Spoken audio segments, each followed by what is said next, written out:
banyak dibangun pabrik gula di Jawa Tengah. Masuk ya maknanya kita ubah jadi kuah bistik yang manis dipengaruhi oleh banyaknya dibangun pabrik gula di Jawa. Ya, itu mempengaruhi kenapa makanan di daerah Jawa, terutama di kita ya, di Jogja pasti makanannya sifatnya manis ya. Beda dengan orang luar Jawa dan sebagainya, sifatnya mungkin lebih pedas ataupun yang lain tergantung di kalimat. Nah, ini jadi yang mempunyai kata lain, makna lain secara kontekstual adalah kata menjamurnya. Betul. Itu ya untuk nomor satu. Kita lanjutkan untuk nomor dua. Nomor dua, kata yang tepat menyimpulkan situasi dalam bacaan tersebut adalah dimulai dari adaptif. Adaptif itu sama dengan adaptasi ya teman-teman ya. Kalau adaptif atau adaptasi artinya menyesuaikan, penyesuaian ya, bisa menyesuaikan diri ataupun yang lain. Kalau saya artikan di sini artinya adalah penyesuaian. Kalau kreatif itu menciptakan hal yang baru.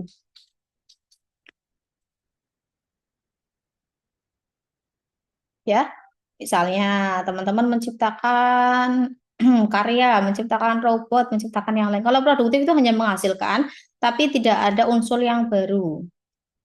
Ekspresif itu ungkapan perasaan atau emosi. Sifat untuk ekspresif, jadi untuk menentukan apakah teks ini itu sifatnya adaptif, kreatif, produktif, ekspresif, atau variatif. Variatif itu kan artinya beragam ya, macam-macam jenisnya.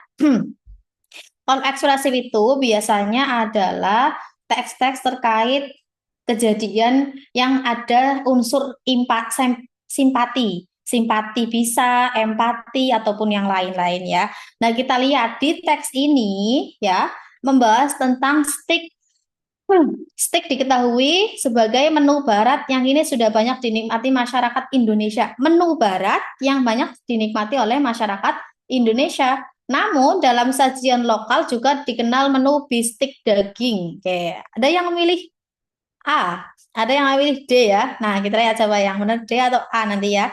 Nah, yang dimaksud di sini tadi saya sebutkan ekspresif emosi ya, ungkapan perasaan. Apakah di sini ada ungkapan perasaan tentang bistik?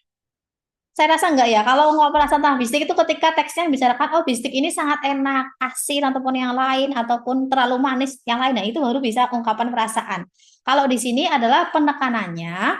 Jadi kalau di luar negeri atau dunia barat itu mengenal sebagai steak, kalau di Indonesia adalah bistik daging. Artinya kita melakukan penyesuaian.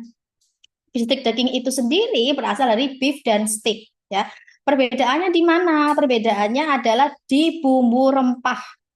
Kalau teman-teman biasanya makan steak itu kan kuahnya, sausnya ya, ada saus mushroom ataupun yang lain. Nah, tapi kalau bistik daging itu pakainya bumbu rempah Indonesia. Artinya kita melakukan penyesuaian, mengadaptasi, mengadopsi makanan yang disesuaikan dengan kondisi di Indonesia. Karena kita kaya akan rempah, otomatis di sini sifatnya adalah mengubah steak tadi menjadi bistik daging yang bumbunya disesuaikan dengan kondisi di Indonesia. Itu teksnya tentang itu. Nanti teman-teman bisa dibaca lagi teksnya mengenai hal tersebut. Jadi kalau pilihan yang D saya rasa kurang tepat, pilihan yang paling tepat adalah yang A, yaitu adaptif, melakukan penyesuaian. Oke, saya lanjutkan ya. Nanti yang kalau yang variatif bermacam nggak bisa ya. Kalau macam-macam itu ketika menjelaskan jenis-jenis, misalnya menjelaskan ada jenis bistik A, B, C dan sebagainya. Nah ini kan hanya yang ditekankan di teks ini adalah seputar sejarah kenapa adanya bistik ini ataupun yang lain. Begitu ya. Jadi kurang tepat kalau pilihannya D ataupun E. Pilihannya adalah A, sebagaimana penjelasan saya tadi. Allah. Kita lanjut ke kalimat nomor 6.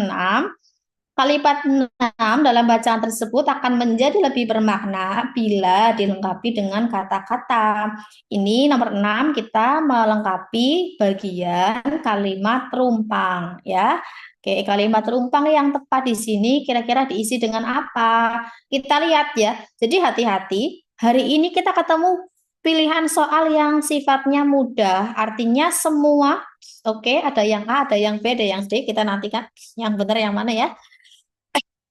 Apa sih kalau teman-teman melihat kalimat terumpang seperti ini biasanya langsung menyesuaikan ya? Oh, merupakan kira-kira cocoknya produk kah, cocoknya hasil kah, cocoknya komoditas atau buatan atau ciptaan. Kalau saya, gimana caranya biar nggak pakai ilmu kira-kira, oke ya, kita menyesuaikan sebelum kata yang bagian rumpang, ada kata merupakan. Merupakan di sini sifatnya apa? Kata kerja. Berarti bagian rumpang ini butuhnya adalah pelengkap. Hati-hati ya, membedakan antara pelengkap dengan objek. Kalau pelengkap itu kedudukannya adalah nomina, adjektif atau pronomina, seperti halnya dengan apa namanya subjek. Oke, kita lihat. Nah, di sini kebetulan semuanya jawabannya nomina. Artinya apa? Artinya ketika besok teman-teman bertemu dengan pilihan jawaban yang ada kata kerjanya, atau konjungsinya, atau preposisinya, maka itu jawaban yang salah. Oke, karena ini semuanya nomina ya. Nah, kita lihat dari yang pertama, misalnya steak merupakan hasil. Apakah itu hasil? Karena sudah menjadi bentuk jadi ya makanan, maka kurang tepat ketika pilihannya hasil yang memilih A ya. Jadi di sini sifatnya adalah steak itu sebagai sebuah produk ya. Betul, produk yang dihasilkan. Kalau komoditas, teman-teman tahu itu komoditas ada yang milih tadi ya, D ya. Kalau komoditas atau buatan, komoditas itu bahan mentah, bahan utama. Nah, sementara steak itu bahan jadi. Artinya yang tepat di sini adalah produk. Produk apa? Hasil perpaduan. Berbeda dengan pencampuran. Kalau yang dicampur warna putih, cat putih dengan dicampur dengan warna hitam itu akan menghasilkan misalnya dicampur abu-abu. Tapi kalau perpaduan itu disampingkan, artinya dijajarkan ya. Dua hal yang berbeda dijajarkan itu dipadukan. Ya, misalnya warna hitam itu dipadukan dengan warna apa cocoknya, krem ataupun yang lain itu namanya dipadukan. Tapi kalau dicampur itu menghasilkan hal yang baru. Jadi bedanya di situ. Walaupun mungkin depannya bisa sama-sama hasil, tapi pencampuran dan perpaduan ini yang menjadi pertimbangan utama ya untuk membedakan mana percampuran ataupun mana perpaduan. Gitu ya.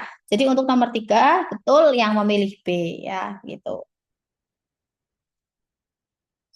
Oke, saya suka ya teman-teman aktif ya di sini ya. Berarti tidak sambil tidur. Semangat ya. Walaupun ini bulan puasa. Oke, ke nomor 4 sekarang kita masuk ke pola kalimat. Kira-kira kalau saya tanya pola kalimatnya dulu sebelum ke jawabannya.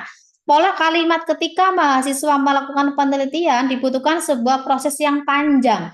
Ini terdiri dari apa saja? Apakah ada subjeknya?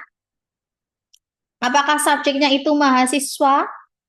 Sebelum kita masuk ke pilihan jawabannya, hari ini kita ketemu pilihan kalimat yang sifatnya pendek ya. Artinya tidak terlalu kompleks, kalimatnya tunggal. Iya, iyanya apa nih Mas Farel? Mahasiswa sebagai subjek.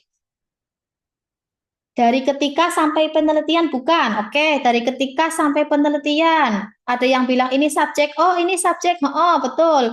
Nah, ini yang perlu kita ketahui. Tadi kalau saya bilang subjek itu punya tiga kedudukan. Yang pertama apa?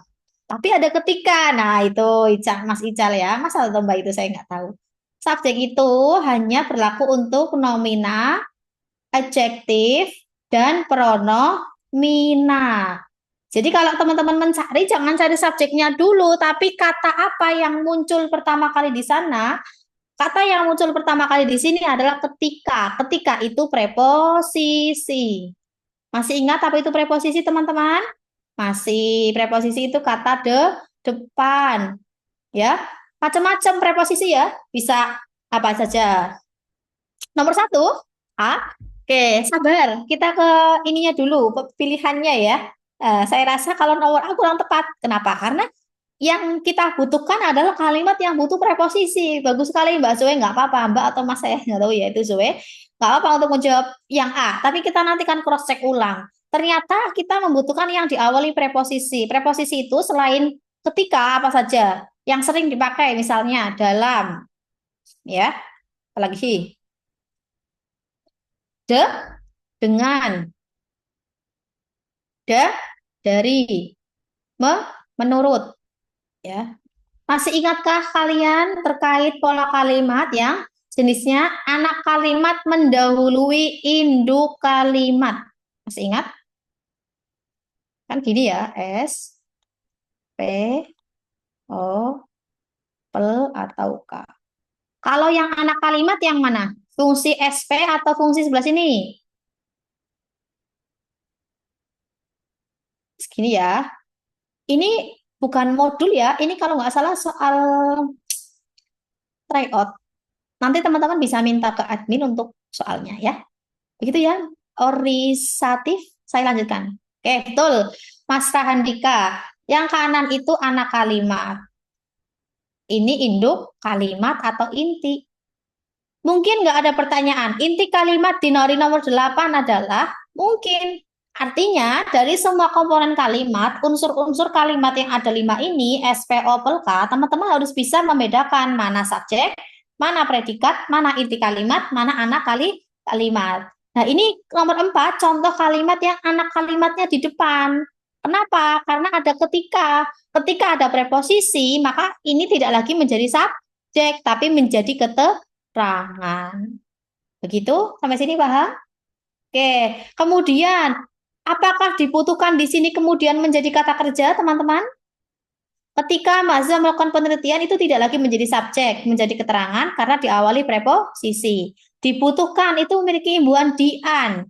Kita masih ingat kalau kata kerja intransitif ya, teman-teman ingat kata kerja intransitif itu punya 3 imbuhan. Satu, di, dua, me, tiga, ber, ya kan?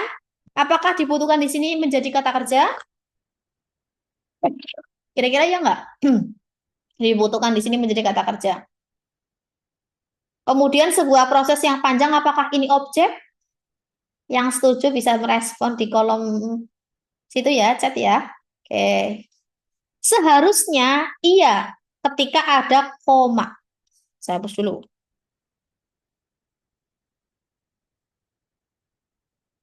Ketika ada koma di sini, dibutuhkan itu bisa menjadi predikat intransitif. Sebuah proses yang panjang itu bukan objek, tapi apa? Pelengkap. Masih ingat ya bedanya objek dan pelengkap ya? Saya kasih tabel di sini. Sebelah sini objek, O untuk O, P untuk pelengkap S. Ketika P-nya adalah T, transitif saya masukkan tadi, maka di sini adalah O. S, ketika P-nya adalah I, maka di sini adalah pelengkap. Misal saya punya kalimat, saya membeli buku, bukunya menjadi objek. Tapi kalau kalimatnya saya tertimpa buku, bukunya menjadi pelengkap. Jadi objek dan pelengkap, diingat-ingat, itu tergantung pada kata kerjanya. Jenis kata kerjanya aktif, maka punyanya objek. Jenis kata kerjanya pasif, maka punyanya pelengkap. Begitu? Nah, berhubung di sini tidak ada komanya, teman-teman, maka kalian tidak usah mencari mana predikatnya, mana objek namanya, pelengkapnya. Semua ini adalah kalimat keterangan. Hanya punya satu kedudukan, yaitu keterangan. Gimana untuk mencarinya? Tentu saja yang A itu tidak bisa nomor satu. Kenapa? Karena stick itu kata benda, nomina. Otomatis stick itu subjek. Ada yang milih D, nomor 4. Kita lihat.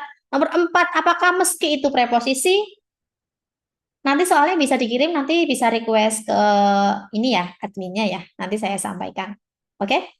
Boleh. Tapi ini soalnya udah saya hapus-hapus. Apakah nggak perlu saya hapus catatan saya? Teman-teman berkenan nggak saya hapus atau bagaimana? Maksudnya kalau nggak saya hapus, nanti ke depannya nggak usah saya hapus. Tapi kalau teman-teman berkenan untuk dihapus, hapus aja ya. Oh, nggak perlu dihapus.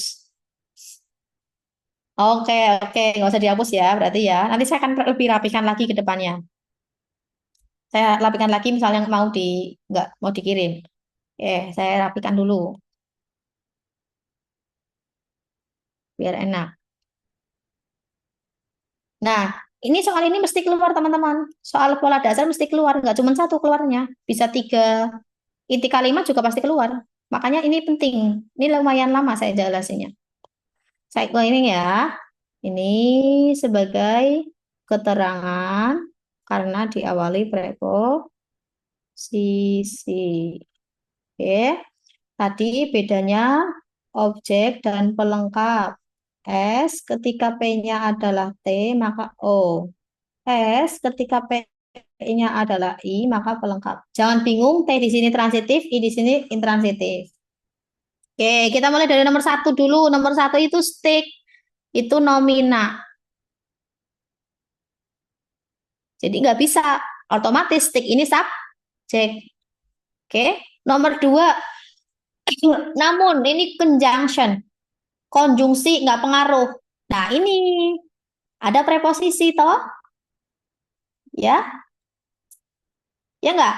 Dalam sajian lokal juga dikenal menu bistik daging. Otomatis nomor dua ini semuanya keterangan sama seperti yang nomor empat, pilihannya yang B. Oke, sebentar, sebentar ya. Saya ingatkan tadi ada yang milih D nomor 4. Meski ini bukan keterangan, ini bukan preposisi, jadi nggak bisa. Kita cari yang sama-sama diawali preposisi. Ini konjungsi, karena itu juga konjungsi. Jadi 4 dan 5 itu nggak bisa. Itu buat yang jawab nomor 4 dan 5. Kalau yang nomor 3 ini SP, bistik subjek, predikat, serapan objek pelengkap, dari sampai sini keterangan.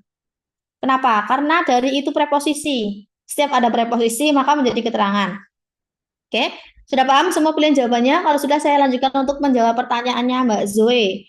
Kak, bukannya kalimat itu minimal memiliki, aduh, ke ini ya, memiliki subjek predikat ya. Di soal ada keterangan kalimat. Jadi ini bisa disebut kalimat apa enggak ya? Oke. Kalimat minimal SP itu ketika jadi ada kalimat keterangan, Mbak. Nah, nomor 4 ini bisa tetap disebut menjadi kalimat. Kenapa? Karena tidak semua kalimat itu harus SP. Bisa juga dengan susunan KPL. Contoh, saya kasih kalimat.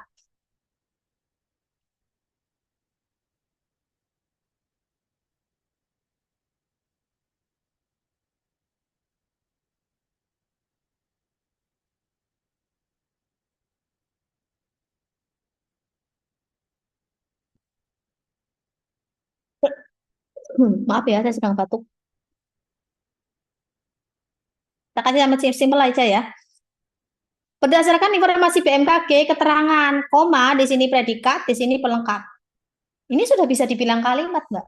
Jadi maksudnya minimal SP adalah ketika di kalimat tunggal yang sifatnya itu berkelanjutan atau dia mau berdiri sendiri, itu baru SP. Ini kan sifatnya keterangan. Kalau teman-teman masih ingat, paragraf itu kalimat pertama ada kalimat inti. Ya, kalau kalimat kedua adalah menjelas. Kalimat ketiga simpulan. Betul, Mas Abdillah. Jawabannya B. Karena apa? Karena yang B nomor 2 itu ada kata dalam. Dalam itu preposisi. Kita mencari kalimat yang diawali preposisi. Seperti halnya nomor 4, ketika itu preposisi. Kalau yang nomor 1 nggak bisa, karena stick itu nomina. Kalimat nomor 3 nggak bisa, karena SP pel K susunannya. Kita cari yang hanya keterangan saja. Kalau nomor 4 nggak bisa, karena meski itu bukan preposisi, tapi konjungsi. Konjungsi dan preposisi itu berbeda. Nomor 5 nggak bisa, karena nomor 5 itu karena itu konjungsi. Sudah semua nomor 1 sampai 5? Ada yang mau ditanyakan lagi bisa di kolom chat ya. Cuman itu tertimbun, jadi misalnya itu terbaru aja. Merupakan diikuti nomina ya. Iya, nomor 6 ini ya Mbak, tadi ya. Yang nomor ini ya, nomor 3. Mbak Rahandika. Maksudnya gini, karena merupakan itu di sini adalah predikat. Ya. Idealnya kalimat S ketika predikat maka di sini adalah O atau pel. Karena merupakan itu predikat intransitif, maka berjodoh dengan pelengkap. Siapa saja yang bisa menjadi objek dan pelengkap sama seperti subjek, yaitu nomina, adjektif, atau pronomina. Jadi bisa antara adjektif dan pronomina, Mas Sahandika. Boleh salah satunya. Tapi kalau ada soal yang menanyakan kalimat yang efektif, biasanya jawabannya kalimatnya nggak ada S atau P-nya, Kak. Jadi apakah kalimat tersebut itu sebenarnya boleh aja? Gimana maksudnya? Kalimat efektif, masa kalimat efektif nggak ada SP-nya, Mbak? Ini siapa S? Nggak kelihatan namanya sama saya soalnya. Nanti ya, kalau ketemu kasus yang lain, boleh. Semua kalimat itu boleh diartikan, boleh yang tidak efektif. Oh iya, yang tidak efektif Tidak efektif itu macam-macam loh ya. Bisa keluar dengan jenis tidak efektif karena kelebihan konjungsi, bisa keluar dengan jenis tidak efektif itu kalimatnya kebanyakan ataupun yang lain. Jadi tidak efektif itu macam-macam. Kalimat itu seiring berjalannya waktu bukan ya, seiring banyaknya jenis teks ataupun kalimat, selama dia punya titik. Jadi yang menjadi perhatian S dan P itu bukan kalimatnya, Mbak. Kalau S dan P yang menjadi patokan adalah klausa. Jadi kan tingkatannya ada kata, mana? Bentar. Ada kata, ada frasa, ada klausa, ada kalimat. Sebenarnya secara ilmu kebahasaan, S dan P itu miliknya klausa. Apa yang bisa menjadikan dia menjadi kalimat adalah tanda baca atau intonasi final. Kalimat nggak ada tanda titiknya sepanjang apapun, misalnya saya bikin kalimat. Saya menggunakan mobil hitam, bla bla bla. Nggak ada titiknya. Belum ketemu tanda baca intonasi final, itu nggak bisa disebut kalimat. Disebutnya dengan klausa. Tapi kalau kalimatnya hanya saya pergi titik, itu bisa menjadi kalimat walaupun pendek karena sudah punya intonasi final. Ya, secara bahasa sebenarnya bukan SP-nya yang diperdebatkan, tapi intonasi finalnya. Selama Anda ataupun kalimat ini sudah punya intonasi final, maka dia sudah bisa menjadi kalimat. Kalau hanya pertimbangannya SP itu bukan kalimat, tapi klausa. Begitu, teman? Ya, Mbak siapa tadi? Namanya nggak kelihatan dari bawah. Gitu ya. Itu penjelasannya. Bisa saya lanjutkan? Oke, sama-sama. Ke nomor 5 ya. Jadi sekali lagi, mempertimbangkan kalimat itu bukan SP, tapi ada nggak intonasi finalnya? Kalau perbedaan yang perpaduan sama pencampuran gimana ya? Itu tadi nomor berapa, Mas? Mas Ical. Tadi kalau nggak salah, oh nomor 3. Betul? Oke. Boleh lihat nomor 4? Oke, satu-satu ya. Sebentar. Nomor 3 dulu. Kita lihat bedanya percampuran dan perpaduan. Tadi saya kasih perumpamaan gini, cat warna putih ketika dicampur dengan cat warna hitam akan menghasilkan warna abu-abu. Itu percampuran. Tapi kalau perpaduan, padu nggak kalau saya kerudungnya hitam, bajunya biru? Padu ya? Nah ini padu. Dijejerkan, itu perpaduan. Ya, kalau pencampuran itu digabungkan kemudian menghasilkan yang baru. Oke, begitu Mas Ical? Oke, sip ya sama-sama. Oke, nomor 4 mau lihat boleh. Begini, bagaimana? Tadi siapa yang tanya itu? Ada yang perlu diulangi? Begini ya, nomor 4 ya, tadi sudah dijelaskan. Sudah, oke Mbak Rara. Kita lanjutkan ke nomor 5 sama-sama. Hubungan kata. Teman-teman dilihat ya, di sini ada diet dan berat. Selama hubungan kata itu tidak memperhatikan, misalnya hubungan kata diet dan berat di kalimat 7, maka teman-teman perlu cek di nomor 7-nya itu seperti apa. Selama tidak ada kalimat seperti itu, maka langsung saja bahwa diet itu mempengaruhi berat badan. Ya pasti ya tujuan utama diet itu untuk mempengaruhi berat badan, artinya ya bisa menambah atau mengurangi. Nah, kalau stres itu akan berpengaruh kepada apa? Minat kah? Motivasi kah? Oke, silakan Mbak Rehana. Semoga acaranya lancar ya. Nanti bisa belajar lewat record Zoom-nya. Oke, di sini dilihat ya, teman-teman ada pilihannya. Bisa minat tadi, oh ada yang minat, ada yang motivasi. Nah, teman-teman, saya rasa enggak ya, jangan sampai ya.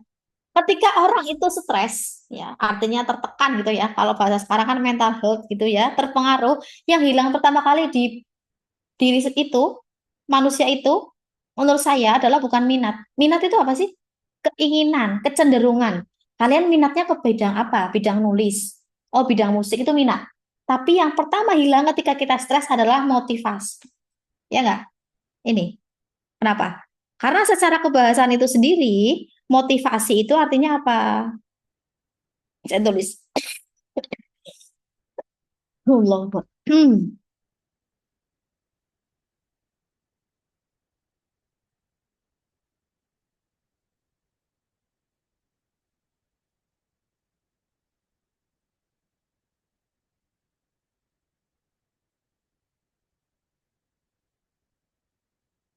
Ini nggak jelas ya tulisannya, saya baca ya.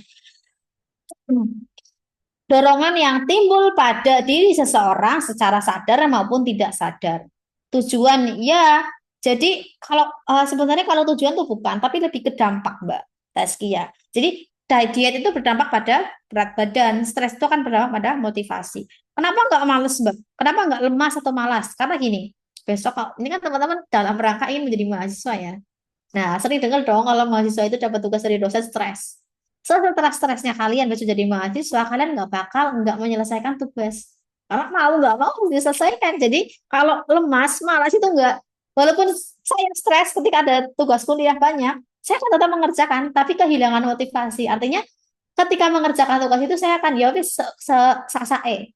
Yang penting selesai. Nah, itu artinya nggak punya motivasi. Kalau kita punya motivasi, artinya kita akan menyelesaikan sesuatu dengan maksimal. Semaksimal mungkin, sebaik mungkin, sebagus mungkin. Jadi, stres ini berdampaknya adalah kepada motivasi. Sebagaimana makna motivasi secara KBBI adalah dorongan yang timbul pada diri seseorang, baik secara sadar maupun tidak sadar. Itu yang artinya sebagai motivasi. Orang dalam keadaan stres, otomatis secara tidak sadar, dia akan kehilangan motivasinya.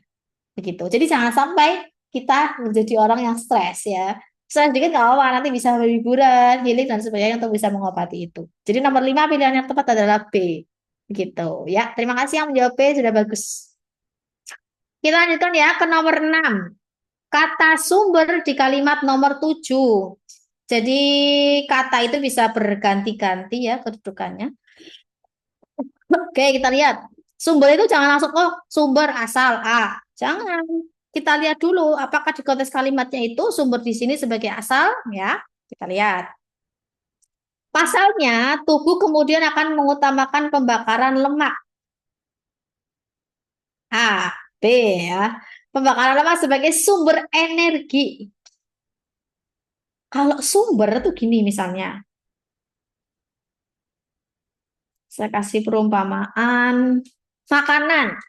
Makanan itu kan sumber karbohidrat bisa, nutrisi bisa, vitamin bisa, protein bisa ya. Dari makanan itu sendiri. Tapi konteksnya di sini adalah mengutamakan pembakaran lemak sebagai sumber energi. Berarti kan bukan pembakaran lemaknya yang sebagai energi, tapi lemak itu sebagai apa kira-kira?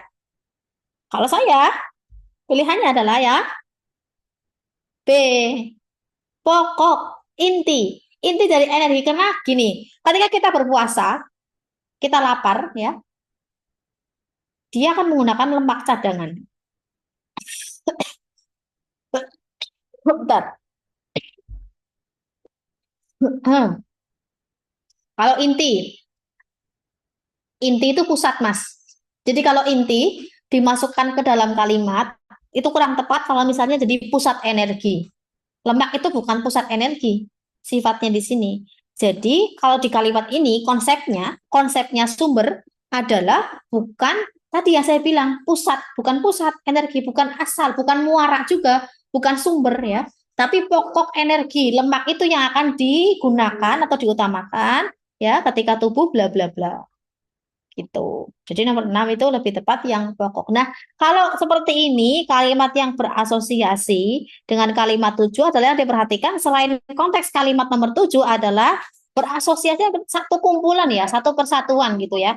Itu artinya yang berasosiasi. Masih satu makna. Karena apa? Karena jadi ketika memaknai kontekstual kita nggak serta-merta lepas dari makna tekstual ya teman-teman. Makna tekstual dari sumber itu ada dua, asal atau pokok. Inti itu tidak masuk ke dalam makna tekstual. Kalau makna kontekstual artinya memilih salah satu dari makna tekstual. Makna tekstual kata itu pasti banyak, bisa 3, 4, 5. Nah, makna tekstual itu tinggal disesuaikan makna yang mana. Jadi ketika memaknai secara kontekstual tidak lepas dari makna tekstual. Tetap dilihat dari konteks kalimatnya kah? Iya, karena di sini sifatnya adalah dalam kalimat 7, Mbak. Kecuali tidak ada kalimat 7 misalnya kata sumber dapat berasosiasi dengan, nah itu kita tidak perlu melihat kalimat 7. Tapi ketika ada kalimat 7 maka selain dari makna tekstualnya kita perhatikan juga dari makna kalimatnya. Gitu Mbak Rara. Inti sama kayak asal ya Kak. Inti sama kayak pusat. Inti itu pusat, bukan asal. Ya, inti bumi, pusatnya bumi, bukan asalnya bumi. Beda. Kalau asal itu apa ya istilahnya? Kalau asal kata gampangannya itu apa ya? Misalnya keadaan, mula-mula, ya asalnya nih dari mana? Mula-mulanya dari mana gitu? Oke, oke, oke, siap, sip. Kita lanjut ya ke nomor 7 ya.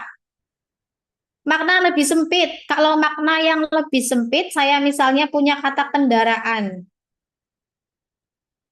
Saya turunkan menjadi udara, air, darat. Baru ini, udara itu bisa pesawat, helikopter, air bisa kapal, bla bla bla, darat bisa mobil, bus, bla bla bla. Zat itu lebih sempitnya diturunkan menjadi A, unsur. Zat dan unsur sama nggak? Sama, sejajar, Mas.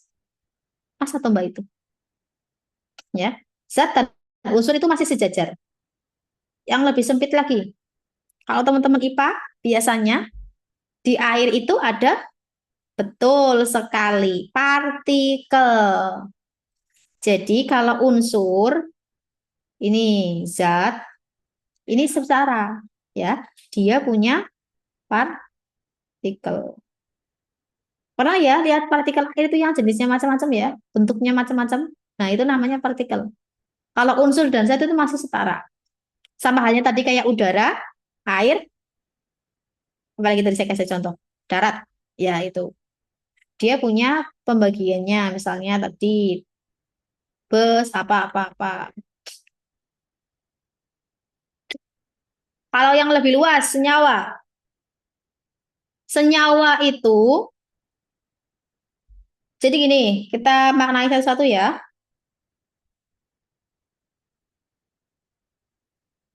Kalau senyawa itu secara KBBI ya,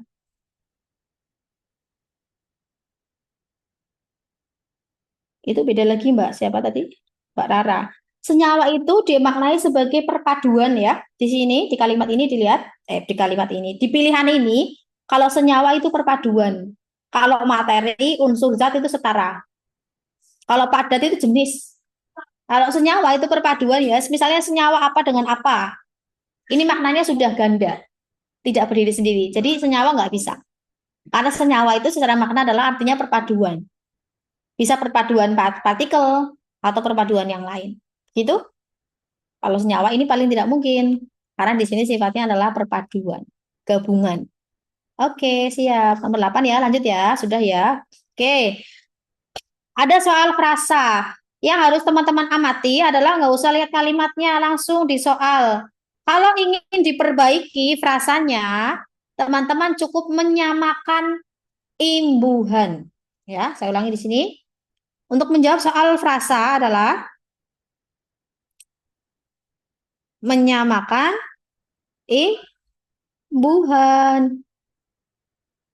Imbuhan itu, imbuhan kata kerja itu terbatas. Hanya apa saja? Me, ber, ter, di. Ya. Oke, kita lihat ya. Menurunkan, menyebabkan, membuat, mengalami, menjadikan. Oke, imbuhannya mau semua ya. Kenapa yang A nggak bisa? Padahal imbuhannya pe. Pe, pe, pe, pe. Kalau yang B jelas salah ya. Karena frasa terakhir ini susah buang air besar belum punya kata kerja. Iya betul Mas. Rahandika. Kalau yang C nggak bisa karena nggak ada imbuhan kata kerjanya. Kalau yang D nggak bisa, ini sudah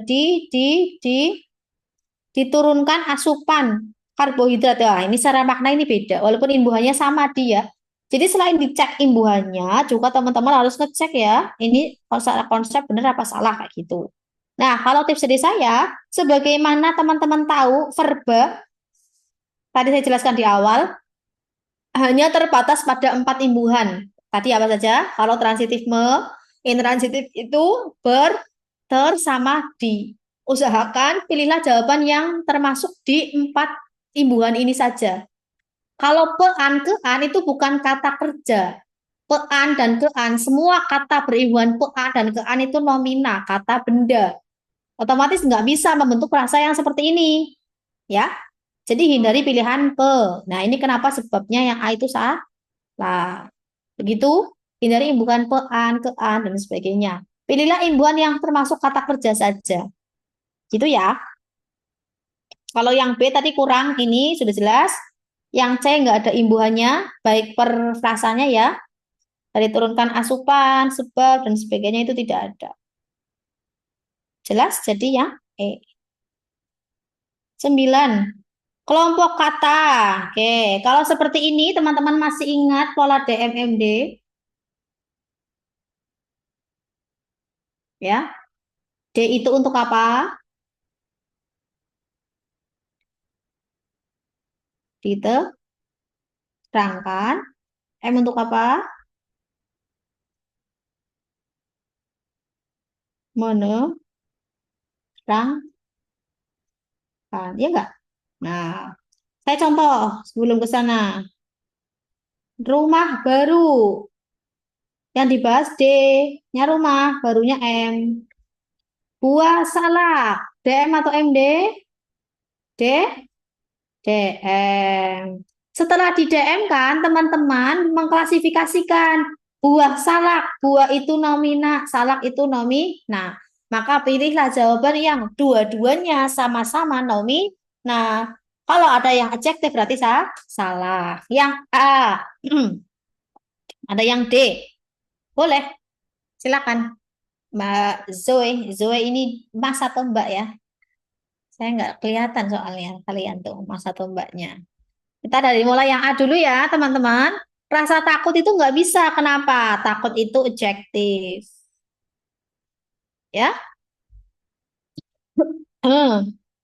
Yang B jawabannya. Kalau yang C nggak bisa, berbahaya itu verba. Lubang visual itu adjektif. Ya. Jadi yang dua-duanya nomina itu hanya yang B. Maka jawabannya B. Allah Akbar. Begitu, yang E dan D, lubang visual itu kata sifat, bukan kata benda. Kita butuh yang dua-duanya itu sama-sama kata benda atau nomina. Maka saya rasa penting untuk teman-teman bisa membedakan ini.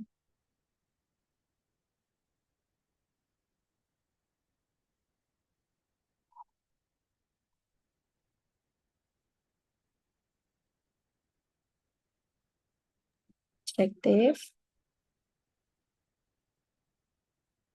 pronomina, apalagi. Pronomina tahu ya, apa itu pronomina?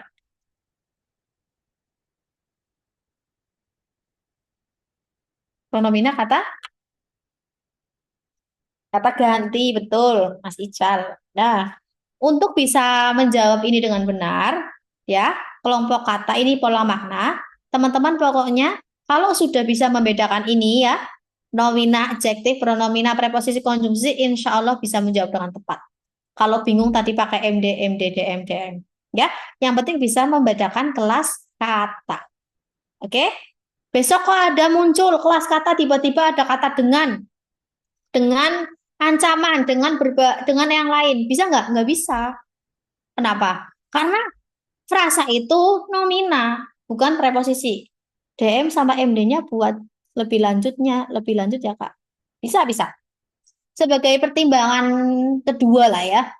Intinya lebih ke ini, pengelompokan kelas kata aja Mas Ical. Lubang bukannya nomina ya Kak. Lubang itu, saya cek ya, lubang itu di sini ya, gambar lubang. Di sini oke. Jadi perlu dimaknai ya, Mbak, di kalimat 6 gambar lubang. Bukan sebagai nomina, tapi sebagai kata sifat. Gitu, oke? Jadi disesuaikan dengan kalimatnya juga. Jangan hanya disesuaikan dengan katanya. Oke? Ya, betul. Nominanya adalah di gambar, bukan di lubangnya. Lubang di sana dimaknai sebagai adjektif. Begitu? Boleh disesuaikan dengan kalimatnya. Di kalimat empatnya nih, kita baca ya. Di kalimatnya. Pola bintik atau bulat yang ditakuti oleh pengidap fobia ini pola yang bintik. Jadi polanya itu bintik. Kemudian kalau di nomor 6, misalnya ini satu kamu tetap ini kepengennya nominan, kita sesuaikan ya dengan dalam gambar lubang. Jadi bukan gambar yang jenisnya lubang, gambar yang memiliki sifat berlubang. Begitu maksudnya lubang di sini. Kemudian apa ini pertanyaannya? Kak, kenapa berbahaya verba? Karena ada imbuhannya? Iya, betul. Kemudian kenapa salaknya M, Kak, bukan D? Oh iya, yang dibahas kan buahnya. Buahnya berjenis salak. Begitu Mas Abdillah. Buahnya yang dibahas. Kalau buahnya itu jenisnya salak. Seperti pohon pisang. Kan pohonnya itu jenisnya mangga. Pohon berjenis mangga atau pisang. Gitu. Ya, begitu teman-teman. Itu bintik. Kalau di sini tuh gambarnya jenisnya bukan lubang. Gitu ya. Tadi yang gambar lubang, saya luruskan. Nominalnya betul. Tapi secara konsep di kalimatnya nggak tepat Mbak Nisa. Mas Abdillah oke, Mbak Rahandika sudah oke. Begitu Mbak Nisa, saya lanjutkan ke nomor 10. Itu ya. Oke, nomor 10 itu gampang ya teman-teman. Ini nggak ada penjelasannya saya rasa. Udah bisa jawab langsung, yuk. Yang lain. Oke. Ini gampang sekali ya. Antonim sinonim udah pasti. Kalau nggak antonim ya sinonim yang keluar. Hari ini yang keluar gampang. Puas ya jinak. Ini gampang. Selesai pas ya. Lanjut ya. Ini gampang. Kita buat bahas yang lain. Nah, ini tadi kayaknya yang pertanyaan tadi di awal. Kayak penyempurnaan gitu. Kayaknya tadi ada yang tanya. Nah, justru ini Mbak. Kita lihat ya di kalimat 4. Soal penyempurnaan, usahakan jawabannya adalah yang runtut. Kalimat yang sempurna berarti punya SP, O, L, atau A. Nah, PR-nya adalah mencari S dan P-nya. B, kita lihat dulu di kalimat 4-nya. Mbak Taskia dan Mbak Rara. Secara kalimat, nomor 4, subjeknya yang ini ya. Di kalimat ya. Nah, predikatnya yang mana? Ada ini, ada ini. Ayo yang berlaku yang mana? Di soal dulu. Jadi sebelum ke jawaban kita cek dulu di soal kalimatnya, baru ke jawabannya teman-teman. Ya, ini kan. Nah, ini dia. Karena ini keterangan, kita ubah dibalik gitu ya, intransitif dan transitif. Maka subjeknya adalah beberapa binatang buas. Subjeknya diletakkan di depan. Subjeknya hanya satu yang jawabannya beberapa binatang buas, yaitu hanya yang B. Kalau yang A pengidap fobia di sini bukan subjek, betul? Oke. Karena kata kerja mulanya dimiliki maka diubah menjadi memiliki. Transitif, intransitif. Intransitif diubah menjadi transitif. Dimiliki itu pasif diubah menjadi aktif. Begitu Mbak Devita. Betul Kak Rahandika. Pasif ke aktif. Di sini keterangan diubah menjadi subjek, diletakkan di depan. Kalau yang A udah jelas salah. Pokoknya kalau penyempurnaan usahakan subjeknya di depan. Dimilikinya itu kata kerja. Pengidap fobia itu nggak bisa karena bukan subjek. Pola bintik itu tadi di awal, nggak mungkin di penyempurnaan ada di awal lagi. Yang ditakuti nggak mungkin kata sempurna diawali kata penghubung yang. Ditakuti itu kata kerja. Pilihan yang awalnya subjek hanya B atau C. Setelah kita milih B atau C, kita lihat di kalimat, oh ternyata subjeknya adalah beberapa binatang buas. Maka beberapa binatang buas sebagai subjek diletakkan di depan. Berarti kalau saya satu-satu ya, kalau soal tipe ini pola keterangan wajib diubah jadi subjek kah? Nah, Mbak Tia, begini, ada tipe yang pola penyempurnaan nggak punya keterangan. Jadi bisa jadi hanya subjek, predikat, pelengkap. Maka yang jadi subjeknya adalah pelengkapnya, Mbak. Macam-macam jenisnya. Ada yang sifatnya seperti ini, ada juga yang nggak mungkin ada keterangannya. Bisa jadi, Mbak Tia. Jadi nggak selalu ya. Tergantung di soal rujukannya. Makanya tadi saya bilang, sebelum melihat di jawaban, kita lihat di soalnya dulu. Soalnya di kalimat nomor 4, oh kebetulan dia punya keterangan. Bisa jadi besok tidak punya keterangan. Begitu Mbak Tia. Lanjut. Kalau diminta menyempurnakan kalimat, ini konteksnya pengubahan aktif jadi pasif ya Kak? Atau sebaliknya, bisa dua-duanya. Bisa pasif ke aktif, bisa aktif ke pasif. Bisa berlaku dua-duanya, tapi seringnya dari pasif ke aktif. Gitu. Jadi selain dilihat kata kerja utamanya, ya, adalah dilihat subjeknya juga. Mas, siapa ini? Nggak ada namanya ini. Zoom user nih namanya ya. Gitu. Jadi, dilihat jenisnya dulu. Kenapa saya rasa ternyata mencari di kalimat itu paling susah bukan mencari subjek.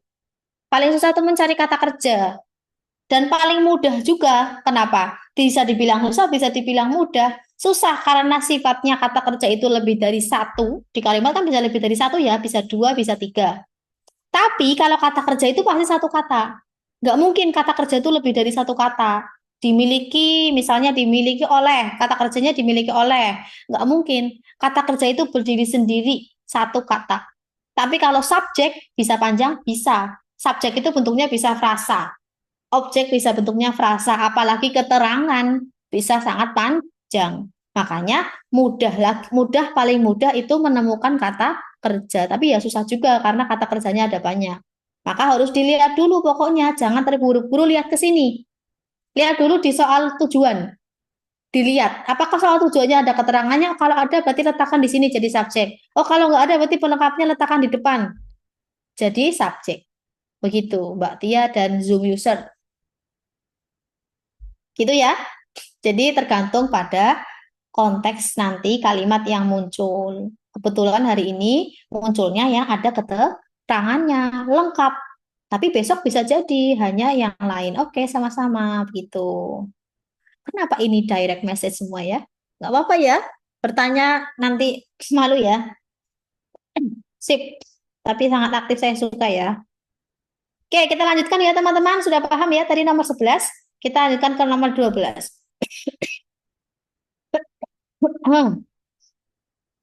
Pertanyaannya kalimat tidak logis, saya rasa sudah sering ya pertanyaan seperti ini. Kalimat tidak logis itu ada dua kemungkinan. Kemungkinan pertama adalah kalimatnya, bukan kalimatnya, maaf, tema.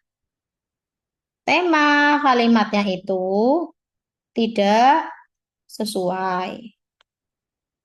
Yang kedua adalah temanya sama, tapi tidak menambah informasi. Contoh, lagi ngomongin teksnya banjir. Proses dari banjir. Tiba-tiba ngomongin jenis-jenis banjir. Nah, itu kan satu tema tapi nggak masuk. Oke, Mbak Nisa. Pilih C ya, nomor 7. Kenapa pilih C? Ini teman-teman bisa ini ya, on mic ya. Jadi kalau misalnya nggak, apa namanya, nggak afdol nih, ngetik pengen ngomong itu boleh banget. Gitu. Ya, nomor 7. Kita lihat ya, yang nggak sesuai itu di nomor 7. Nomor-nomor mana yang perlu dihindari? Nomor-nomor yang perlu dihindari adalah paragraf nomor-nomor awal. Nomor 1. Kemungkinan di nomor 1 itu sangat kecil. Nah, kebetulan hari ini nggak ada pilihan nomor 1 ya. Kenapa? Nah, kalimat inti itu nggak mungkin. Oh iya, Mbak Zoe. Berlebihan, Mbak, kalimat nomor 7. Menurut para peneliti mengatakan bahwa, oke, berlebihan ya. Teman-teman, ini enggak. Kalau bahwa itu pengganti tanda baca apa? Pernah ingat? Tidak ada subjeknya. Karena subjeknya nggak nampak, Kak. Oke, betul, Mbak Nisa. Karena nomor 7, tadi ingat ya, waktu kita ada soal awal yang pola kalimat kata ketika. Ya nggak? Ketika itu preposisi, ya. Masih ingat ya? Preposisi. Nah, saya mencontohkan toh jenis-jenis preposisi yang lain, salah satunya adalah menurut. Menurut di awal kalimat. Otomatis kalimat 7 ini punya apa? Betul, nggak punya subjek. Kalimat 7 ini jenis yang kayak tadi sama. Kayak nomor berapa tadi saya lupa. Ini termasuk kalimat keterangan semua. Karena diawali preposisi di awal kalimat tanpa tanda baca koma sebelum subjek atau kata kerja. Otomatis ini kalimat yang tidak logis. Betul sekali. Menurut para peneliti mengatakan bahwa, nah ini, bahwa itu pengganti tanda baca koma. Seharusnya kalimat yang bagus, kalau ini menjadi kalimat yang tepat, ada koma di sini teman-teman. Ya, sebelum bawah ini. Pola seperti lubang, maka di sini subjeknya bisa jadi pola. Tapi karena nggak ada tanda komanya, ini yang membuat masalah. Seperti tadi di nomor sebelumnya, ketika bla bla bla, kalimatnya panjang sekali. Nah itu nggak bisa karena dia hanya keterangan semua. Kalimat keterangan, nggak punya subjek. Kita ketemu lagi di nomor 7 ya. Nah itu ternyata pola kalimat itu digunakan untuk menjawab berbagai jenis pertanyaan. Maka teman-teman harus sudah hatam SPO POLKA, pembagiannya, kualifikasinya, ketika bertemu dengan kondisi yang seperti apa ya. Jadi semakin hari kita akan semakin menemukan kalimat dengan kompleksitas yang lebih tinggi. Begitu. Sip. Berarti teman-teman sudah bisa membedakan mana preposisi, mana konjungsi. Menurut ini termasuk preposisi atau kata depan. Oke, nomor 12 berarti jawabannya yang C, nomor 7. Betul, yang sudah jawab C. Kita lanjutkan ke nomor selanjutnya. Ada pertanyaan boleh. Teman-teman masih ingat kalau di sekolah biasanya kalau saya tanya, satu paragraf berapa minimal ya teman-teman? Kalimatnya pasti jawabannya 4. Ya enggak? Nah, itu kan ada yang 4 beneran? Ada yang 4. Oh, ada yang 5 ini malah. Mbak Taskia. 5. Siapa ini yang menyodorkan 5? Teorinya siapa ini? Hah, jadi nggak tahu. Hehe. Guru bahasa Indonesia. Aduh, aduh, aduh. Saya nggak bawa-bawa ya. Ini kayak gini. Jadi teorinya yang berlaku di UTBK. Saya ngomongin UTBK ya, Cak, ya. Saya nggak nyalahin siapapun. Yang berlaku di UTBK itu 3 kalimat. Teorinya apa, Mbak? 3 kalimat itu 1 kalimat utama. 2 kalimat penjelas. 3 kalimat simpulan. Jadi bisa dipastikan ketika ada pemisahan paragraf, kalimat nomor 1, 2, 3 itu paragraf nomor 1. Kunci pemisahan paragraf, soal pemisahan paragraf adalah teman-teman cukup membaca kalimat nomor 4 dan 5. Begitu. Tidak usah dihiraukan kalimat 1, 2, 3 karena ini sudah pasti jadi 1 kalimat. Ya, 1 kalimat, 1 paragraf. Yang jadi kunci adalah di nomor 4 dan 5. Oke, itu siapa Mbak Firda dan Listia menjawab pilihan yang C. Sudah baca nomor 4 dan 5-nya ya? Di sini ternyata nomor 4 faktanya pola bintik bla bla bla diikuti oleh pengidap fobia. Oke, masih mengikuti ya, masih nomor 4 masih berkaitan dengan nomor 3. Yang berbeda itu di nomor 5. Tripofobia diduga muncul sebagai reaksi bla bla bla. Nah, ini yang beda di nomor 5. Sebanyak apapun kalimatnya di sini teman-teman, kuncinya tetap di nomor 4 dan 5. Kalian cukup membaca kalimat nomor 4 dan 5. Udah pasti, Mbak Devita. Ya, kalimat 1, 2, 3 itu udah pasti kalimat selanjutnya. Kuncinya di sini. Kenapa nggak mungkin yang E, Mbak?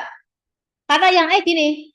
1, 2, 3, 4, 5, 6, 7, 8, 9. Ini udah jadi 3 paragraf. Yes, betul Mas Abdillah. Gitu. Kita lihatnya di kalimat 4 dan 5-nya. Nggak banyak kok soal ini, biasanya deh. Munculnya cuma 1 atau 2 aja. Gitu ya. Jadi semakin semakin besok jangan bingung kalau ada 15 nih kalimatnya, ada 8, baginya berapa ya? Langsung fokus di kalimat pilihan yang jawabannya 1, 2, 3 aja. Ya. Ntar 4, 5-nya tinggal dibaca. Oh, 4-nya ini masih ikutin, 5-nya masih ikutin ini. Kenapa nggak bisa 6, Mbak? Ya tadi karena sudah bisa dibagi menjadi 2 paragraf. Ya. Oke, begitu. Jadi jawabannya yang C, 13 betul, yang C. Kita lanjutkan ya. Ke nomor 14. Makna kean. Sudah pernah direview makna imbuhan kean ada berapa? Ada 7. Siapa yang hafal? Boleh diklik di kolom komentar. Makna imbuhan kean. Oh, belum. Oke, saya kasih satu ya. Jadi yang muncul itu biasanya kalau nggak ibuan ke an itu ibuan pe an. Kalau pe an itu ada 3, kalau ke an itu ada 7. Ya, ini diingat baik-baik. Jadi harus ada hafal ini ya. Makna ibuan ke an ada 7. Satu, bermakna tempat. Coba sebutkan kata pe an yang maknanya tempat. Ke apa? Ya, Kediaman. ke kerajaan boleh, betul, betul sekali, Mas Rahandika. Tapi kalau saya kasih contoh kepulauan, bisa nggak, Mas? Mbak, kalau kepulauan itu maknanya tempat. Oh, bisa. Kenapa disebut Kepulauan Seribu? Kenapa Kepulauan Bangka Belitung? Kenapa kita nggak disebut Kepulauan Jawa? Karena pulaunya cuma satu. Kalau Bangka Belitung itu pulaunya ada 2. Bangka sendiri, Belitung sendiri. Kepulauan Seribu itu gabungan dari pulau-pulau kecil. Jadi kalau kata kepulauan maksudnya bukan tempat. Maksudnya adalah makna kedua, yaitu kumpulan. Hati-hati ya. Jadi nggak semua itu kalau yang kelihatannya tempat ternyata bisa jadi bukan tempat. Kepulauan nggak pakai W, pakainya U yang baku. Kepulauan. Oke? Oke. Lagi kepulauan, kata kepulauan, maknanya kumpulan selain kepulauan apa? Yang gampang, menurut teman-teman. Ke, kalau sekarang kan lagi Ramadan ya, biasanya orang berburu takjil itu memunculkan apa? Kerumunan, itu juga bisa maknanya kumpulan, ya. Kenegaraan. Kalau kenegaraan saya rasa lebih ke tempat, Mbak Naila Lutfi ya. Karena nggak ada ya kenegaraan apa ini? Kenegaraan Indonesia. Kan satu, tempat. Kediaman tempat Mbak Afha. Kediaman itu tempat, bukan kumpulan. Ya, oke. Saya lanjutkan lagi ya. Makna yang lain ya karena ada 7. Mana ketiga itu tidak disengaja. Wah, ini sering banget kita lakukan teman-teman. Kalau satu berarti tempat ya Kak? Iya.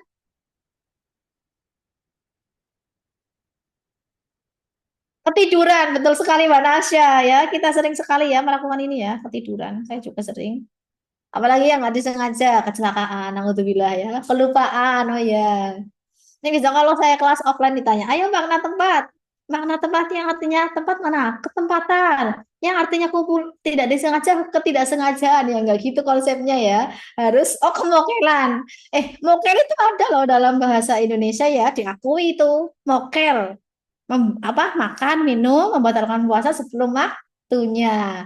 Keguguran, ya betul Mbak. Mbak Rara, oke sip, betul sekali, suka saya. Lagi nomor 4 ya.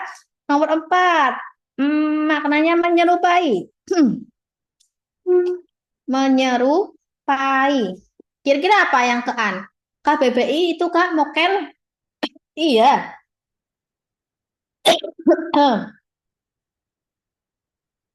Ntar saya lupa. Ntar, betul ini menyerupai. Ke apa? Ke yang menyerupai. Kemiripan, bisa. Terus yang lain, keemasan, bisa. Kalau kematian masuknya nanti ya, belum masuk di nomor 6 nanti kematian. Menyerupai bisa keemasan, kemiripan, keibuan, kekanak-kanakan, kebarat-baratan ya, itu ya menyerupai ya. Bisa saya tuliskan. Oke, tempat kumpulan tidak sengaja menyerupai. Oke, nomor 5. Nomor 5 itu maknanya terlalu. Kira-kira yang kean maknanya terlalu apa? Kedinginan, ya betul Mas Rahandika. Kedinginan, kependekan, kesempitan, ya, ketinggian, kesiangan. Kalau kesiangan di konteks kalimat hati-hati ya Mbak Devita. Bisa juga maknanya nanti tidak disengaja, ya, kejauhan.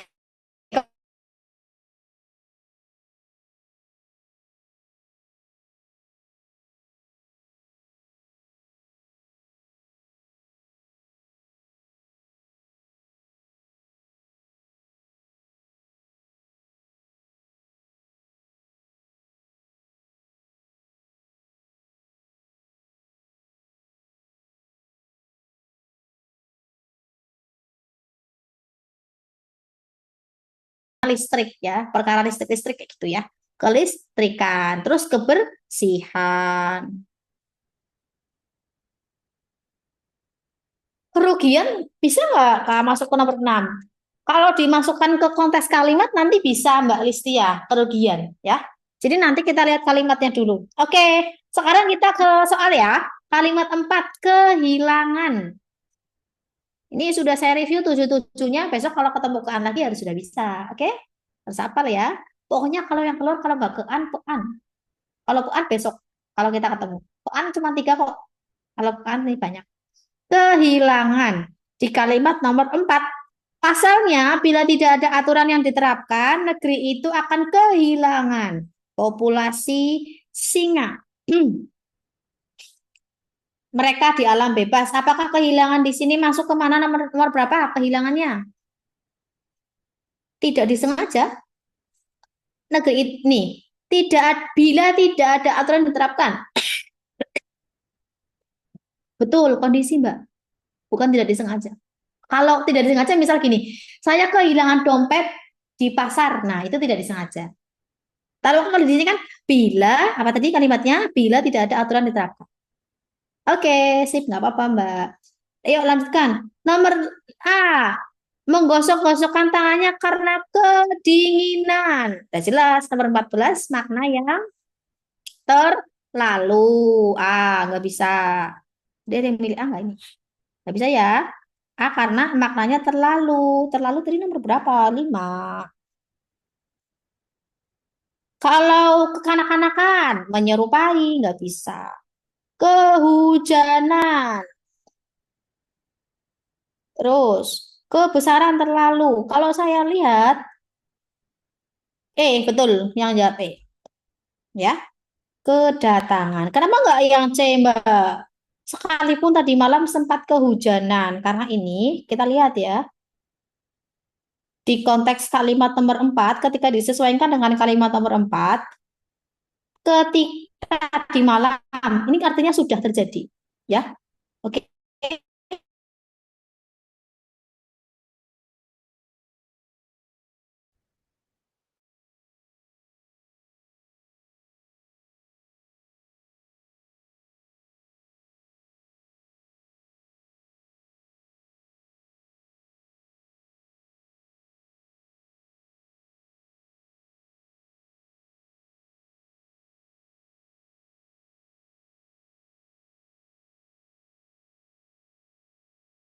Di saat harus berkonsentrasi menghadang perburuan liar, bukan ya? Menghadang di sini nggak makna sebenarnya ya. Kalau menghadang itu menghadang pemburunya, bukan perburuan. Oke, nomor lihatnya B kata Mbak Afina. Oke, kita ke B. Nomor 2. Oke, kita nomor 2 ya.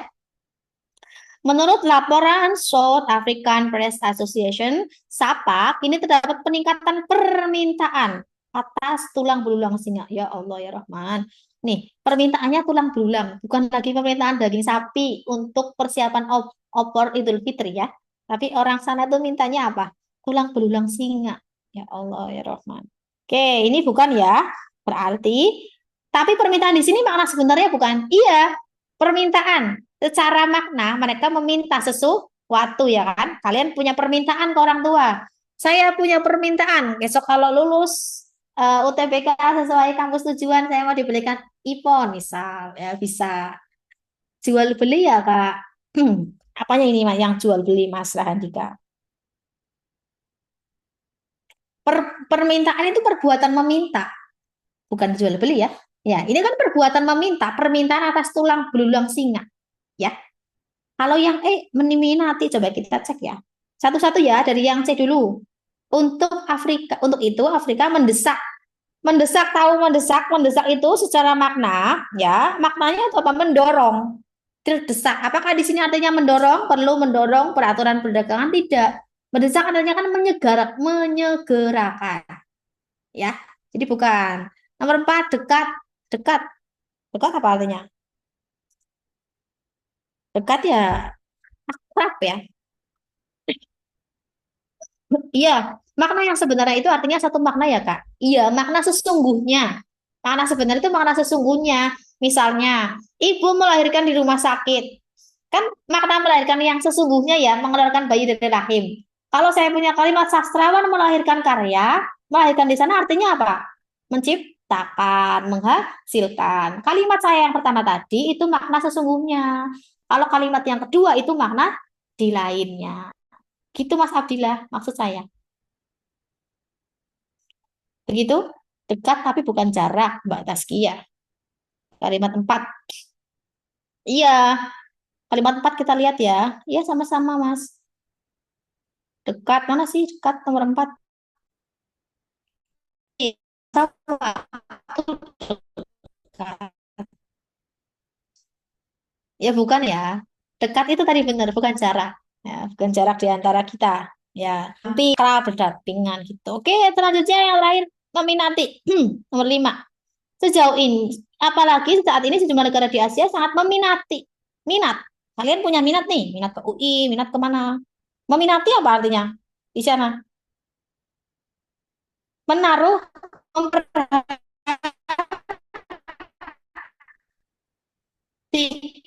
menginginkan. Nah, sangat meminati tulang-tulang. Iya, betul Mbak Listia. Menginginkan, bisa. Memperhatikan, bisa. Oke, di sini jadi jawaban yang paling begitu semuanya. Oke, lanjut ya. Masih ada 5 soal lagi. Cukup, cukup. Kata bebas. Ah, ini gampang ini. Apa ya? Kayak tadi. Antonim. Antonim yang apa tadi ya? Itu tuh soal sangat mudah. Oh, Mbak Listia. Bagus. Yang lain. Yups. Oke, Mbak Devita. Oke, Mbak Rara. Oke, oke. Semuanya sepakat ya yang ya. Ini sangat mudah. Kita cek dulu. Jawabannya enggak? Iya dong. Allahu Akbar. Bila tidak ada aturan yang terapkan, negeri ini akan kehilangan populasi singa mereka. Bebas di sini berarti alam terbuka. Kalau alam mandiri, ada nggak alam mandiri? Nggak ada ya. Alam lepas, laut lepas ya. Kalau alam terbuka. Kalau laut, laut lepas. Leluasa, leluasa apa teman-teman? Tahu ya leluasa ya? Leluasa ya itu bisa sebagai bebas. Tapi kalau leluasa itu lebih kepada ini apa misalnya nggak terbatas gitu loh. Misalnya teman-teman leluasa untuk menggunakan berbagai fasilitas, ya itu kalimatnya cocok. Tapi kalau di sini kan untuk alam, di alam masa di alam leluasa kan nggak mungkin. Di alam aman juga nggak mungkin. Tempat betul terbuka, sip, jawab semuanya. Kalau alam lepas, menurut saya nggak bisa Mbak Firda, karena di alam bukan alam lepas, tapi laut lepas, bukan alam lepas. Ya, Mbak Rara, betul. Iya, Mbak, sama-sama. Lanjut nomor 17. Berpasangan tetap. Sudah sering ya bertemu dengan kata berpasangan tetap. Contohnya misal saya kata gelap. Apa? Pelengkapnya gelap. Ayo, ayo. Gelap, pelengkapnya adalah apa ya? Yes, betul sekali semuanya. Gelap ini kata berpasangan tetap. Dataran tinggi bisa diubah jadi dataran rendah. Bukan. Bentang alam, betul sip Mbak Listia, bentang alam. Kalau aliran sungai, aliran laut bisa, aliran air bisa. Apa selain bumi? Lempeng tektonik bisa. Kedalaman tepi, kedalaman palung diubah masing-masing. Nah, ya, berjawab itu hanya yang B, bentangan alam. Itu yang bisa diganti menjadi dataran rendah. Lempeng bumi bisa menjadi lempeng tektonik atau yang lain. Sudah ya, lanjut ya. Bentangan alam. Saya nggak pernah dengar kalau selain bentangan alam. Ya kayak tadi contoh bentangan laut nggak ada ya. Kalau kedalaman itu sangat bisa ya, karena kedalaman palung, kedalaman yang lain itu kan bisa. Oke, siap. 18. Kita langsung lihat coba, teman-teman enggak bedanya apa? Kalau kalimat seperti ini, cukup dilihat bedanya aja langsung di jawaban. Yuk, bedanya apa? Di mana? Di bagian bedanya. Coba perhatikan. Bedanya di bagian mana? Konjungsi, betul. Apa konjungsinya Mbak Listia? Mana ya? Ini ya, bedanya ya, saya garis bawah ini. Satu, dua, tiga, empat, lima. Betul teman-teman? Betul nih. Nih, lihat. Pilihan yang A pakai kata cukup.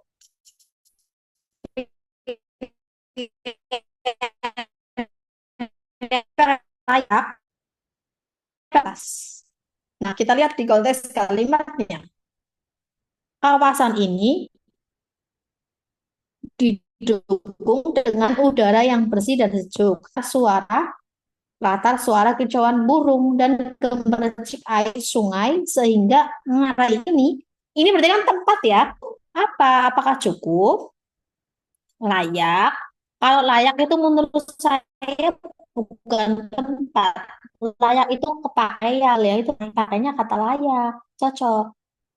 Tapi kalau tempat itu menurut saya betul, pilihannya. Kenapa enggak Kalau pantas, layak itu lebih ke ini, pakaian, tempat, apalagi ya.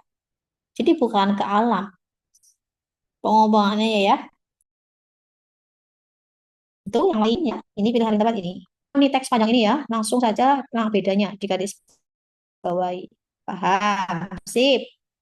19, ayo. Dua nomor lagi kita selesai.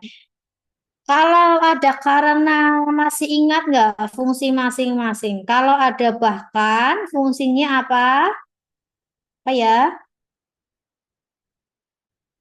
Bahkan. Menegaskan padahal Mas Rahandika. Bahkan ya, bahkan itu penguatan. Yang penegasan itu padahal. Kalau penambahan itu ini dan serta oleh oleh salah dan serta itu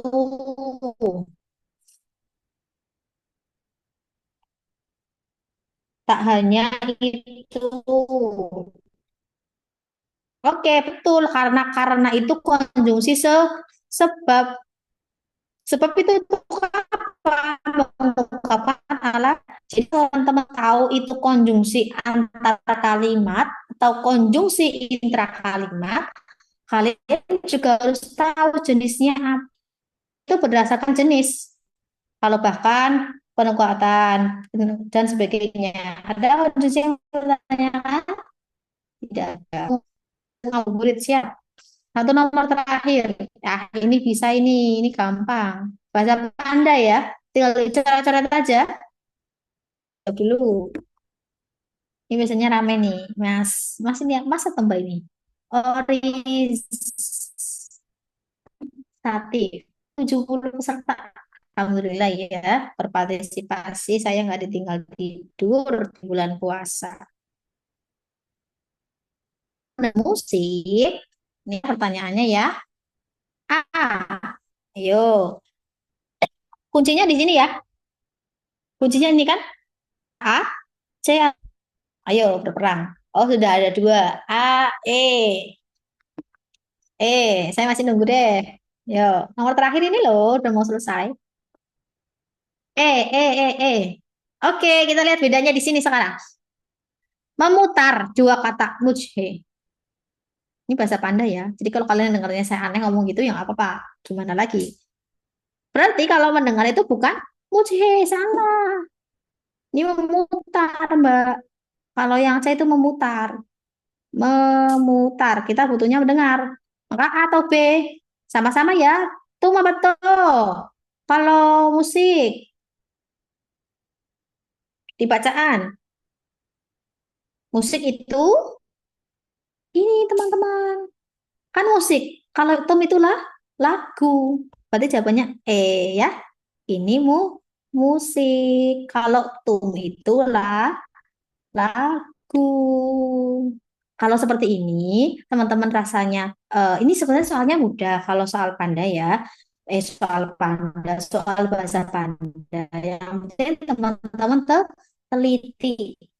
Jangan terburu-buru. Terkait saya, PBM itu paling mudah loh. Artinya pembacaannya itu sedikit daripada literasinya teman-teman. Ya kan? Kalau literasi bahasa Indonesia itu kan panjang. Apalagi kalau teman-teman ini dapat soal benar salah. Paling ngeselin saya kalau soal seperti itu. Udah banyak, poinnya cuma satu. Ada 5 pernyataan, teman-teman nggak sesuai, nilainya nol. Karena poinnya cuma satu. Kalau seperti ini, ya tetap teliti, tapi poinnya sudah berdiri sendiri satu. Oke, saya rasa sudah cukup ya untuk hari ini. Semua soal 1 sampai 20 sudah saya bahas. Terima kasih ya untuk teman-teman semua. Saya selalu sampai bertemu lagi di kesempatan yang akan datang. Ya, sama-sama semuanya. Ya, nanti dikirim. Minta ke admin ya.